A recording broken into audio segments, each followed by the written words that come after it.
আজিৰ গল্পটো হৈছে শিয়ালৰ দোকানত ডায়েৰী। এইটো নি তোমাৰ কি হৈছে মোক কোৱা।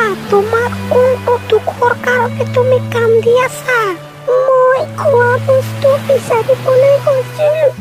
ঘৰত আহি চাওঁ মোৰ এটা কণী কোনোবাই চুৰি কৰি লৈ গৈছে। তুমি চিন্তা নকৰিবা টনি, মই তোমাক কণী আনি দিম। আৰু যিয়ে তোমাৰ কণীটো চুৰি কৰিছে তাক মই অৱশ্যই শাস্তি দিম।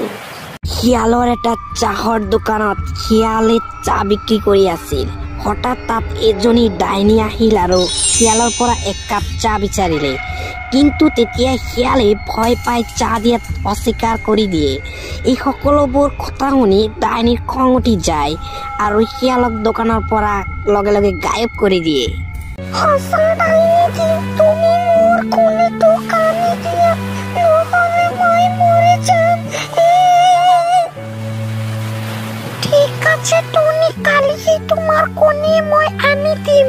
তুমি নাকান্দিবা আৰু তোমাৰ কণী যিয়ে চুৰি কৰিছে তাক মই অৱশ্যই শাস্তি দিম। তুমি নাকান্দিবা টনি, কালি তোমাৰ কণী মই আনি দিম। তুমি নাকান্দিবা টনি। মই আজি টনিৰ কণী চোৰ কৰি লৈ আহিলো। হয়তো টনি বহুত কান্দি আছে। মোৰ এই কামটো কৰিব নালাগিছিল। কামটো কৰিবই, তই টনিৰ কণী চোৰ কৰি আনিছা। তোৰ এই কামটোৰ কাৰণে তোৰ বহুত শাস্তি পাব লাগিব। তই আৰু কোনোদিন তাৰ কণী চোৰ কৰিব নোৱাৰা, সেইটো ব্যৱস্থা মই কৰি আছো। এই সকলোবিলাক কথা কৈ কণী চোৰ টনিক লগে লগে ডাইনীৰ শক্তি দি এটা কলা পাখিতে ৰূপান্তৰ কৰি দিয়ে। ডাইনী, মোক ক্ষমা কৰি দিয়া। মই বহুত ডাঙৰ ভুল কৰি পেলাইছো। মই আৰু কোনোদিনো কাৰো কণী চোৰ নকৰো। মই কণী কি কাৰণত চোৰ কৰিছো তুমি জানানে?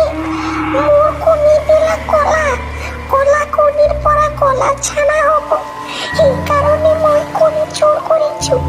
দয়া কৰি মোক মাফ কৰি দিয়া ডাইনী। মই আৰু কোনোদিনো কাৰো কণী চুৰি নকৰো। এদিন ৰাতি টনিৰ ছানা উৰি উৰি এটা হাবিৰ মাজত গুচি যায়। সেইটো হাবিত এটা ভয়ংকৰ মূৰ্খতা ভূত আছিল। হাবিৰ মাজত আহিছা ঠিকেই, কিন্তু তই গুচি যাবি কেনেকে? তোৰ জানটো কোনে বচাব? ডাইনীৰ এটা বহুত সুন্দৰ আপেলৰ বাগিচা আছিল। মোৰ বাগিচাত আজি যিয়ে আপেল খাবলৈ আহিব তাকে মই আজি